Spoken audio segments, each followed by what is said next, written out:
Here's what no one told you about fragrance performance. The title of this video isn't completely true because some of the points that I will share are things that I myself have shared in other videos. Sorry, not sorry. But I do have some things to share with you about this topic that I have not shared before because I didn't even know them before. I did some research recently and I learned some things and I want to share them with you. And hopefully these things will help prove my thesis in this video. My thesis is a fragrance with bad performance is seldomly all the fragrance's fault. As I've expressed time and time again, our noses are not perfect. Our olfactory system is not flawless. And there are likely some things that you are doing to yourself that are causing you to think that your fragrance is not doing what you hoped it would. But in most cases, it actually is. You just can't smell it. Now let me back up a second. What ultimately inspired me to make this video is much of the response I received on my cheap fragrances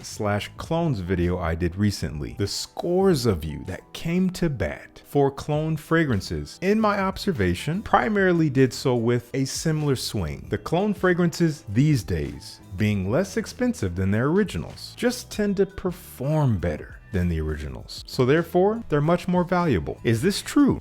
Well, in some cases, absolutely. Now, more importantly, if you expect to experience solid performance out of all of your fragrances, then this will definitely be of value to you. And it goes without saying that you are free to decide your values when it comes to fragrance and what you do or don't do with your money. However, in many other cases, user error is at play. I know that many of you guys don't want to hear that and absolutely would not want to admit it. But to help you understand what I mean, let's dispel a few myths, shall we? Myth number 1, a more concentrated fragrance equals a stronger fragrance. As I've mentioned many times in past videos, fragrance concentration is not synonymous with fragrance performance. While there can be some general differences in tendencies between an eau de toilette and a parfum, you and I both know that it is never the same across the board. The best way that I have been able to personally describe what fragrance concentration actually does is that rather than performance, it affects behavior. These two are different. Let me try to explain. The biggest differentiating factor between performance and behavior is that performance has more to do with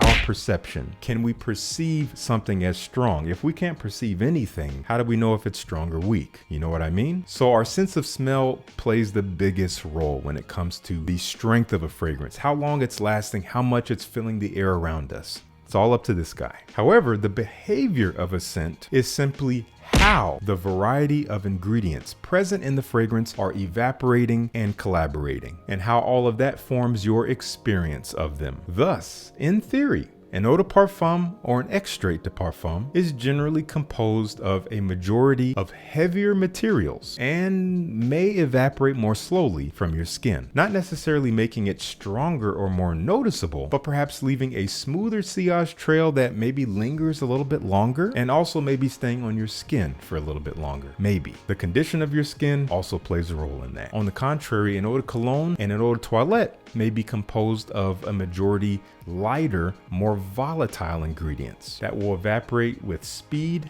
and tenacity, creating a more noticeable sillage at first that will ultimately die quicker on the skin in theory. Again, as we already know, these are not absolutes, but they are fairly solid guidelines. Myth number 2, overspraying makes your scent stronger and more noticeable. To put it simply, overspraying increases the odds that your olfactory receptors will become overwhelmed. There is always a point of diminishing returns where each additional spray only contributes to your olfactory fatigue. And believe it or not, this could also have the same effect on those around you, thus making it so they can't even smell your fragrance. I'm going to link to a fantastic article that I read on Fragrantica, came out in 2016 by Matvey Yudov. Sorry if I'm saying his name wrong. And the article is called Partial Anosmia, Olfactory Adaptation, or Why I Do Not Smell. Now, I'm not going to waste your time and do the article disservice by trying to recite much of the science that Yudov uses to express his point. But to give you some substance, I'm going to read a couple of short excerpts from the article that I think will prove why it's so good. Odor fatigue occurs on the receptor level. The molecule of the substance causes an electric signal only only once when it gets into the nose and transforms receptors configuration. Therefore, over time, there comes a moment when all receptors are occupied and no signals are sent to the brain, and we stop smelling the scent. I can compare it to frog's vision. It only sees moving objects. If we smell the same odor for a long time, we stop sensing it. If you want to enjoy your favorite perfume, my advice is to wear it only from time to time. Do not block your receptors with it. Otherwise, you will not smell it after a few seconds after applying. He continues, sometimes our receptors, already tired of one substance, lose sensitivity to other, usually similar scents. This is called cross-adaptation. For example, benzaldehyde lowers your sensitivity to acetophenone and nitrobenzene. I know I'm butchering those names. They all have an expressed almond aspect. Anyway, it goes on from there, and I highly recommend it. If you're interested, there will be a link down in the description. Myth number 3. Fragrances, especially expensive ones, should be, quote, created to perform well, end quote. So we feel like we got our money's worth. Now, this is obviously more of a misconception than it is a myth.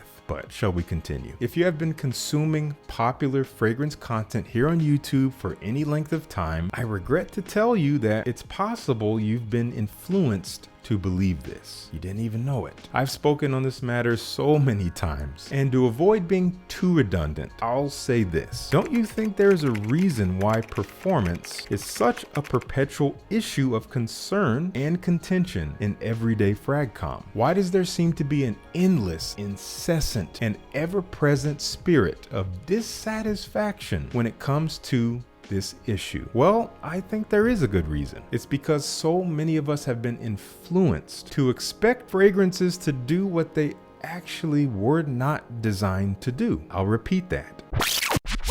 It's because so many of us have been influenced to expect fragrances to do what they actually were not designed to do. That's a fundamental problem when you think about it. Think of it this way. It's like getting upset that you keep failing to train your dog to run to the refrigerator, grab you a cold drink, and bring it back to you on command. While some dog owners have been successful in this endeavor, most will never be. Why? It's because this skill is not part of the natural design and capabilities of dogs. In this example, it makes no sense to get upset at the dog. We must instead shift our focus to our expectation of the dog. You see what I'm saying? Now the question is, what are fragrances actually designed to do? They are designed to offer us a complex sensory experience by way of one of our most powerful senses, the sense of smell. Honestly, that's really it. In its essence, that is the purpose of fragrances. Now, the practical function that we expect out of our fragrances is a byproduct that we as consumers have created ourselves. For example, expecting a full day's work worth of longevity from a fragrance simply comes down to how quickly or slowly the fragrance happens to evaporate. We have no control over this, and is mostly based on whether or not our olfactory receptors have gone numb to it. This is going to sound a little strange,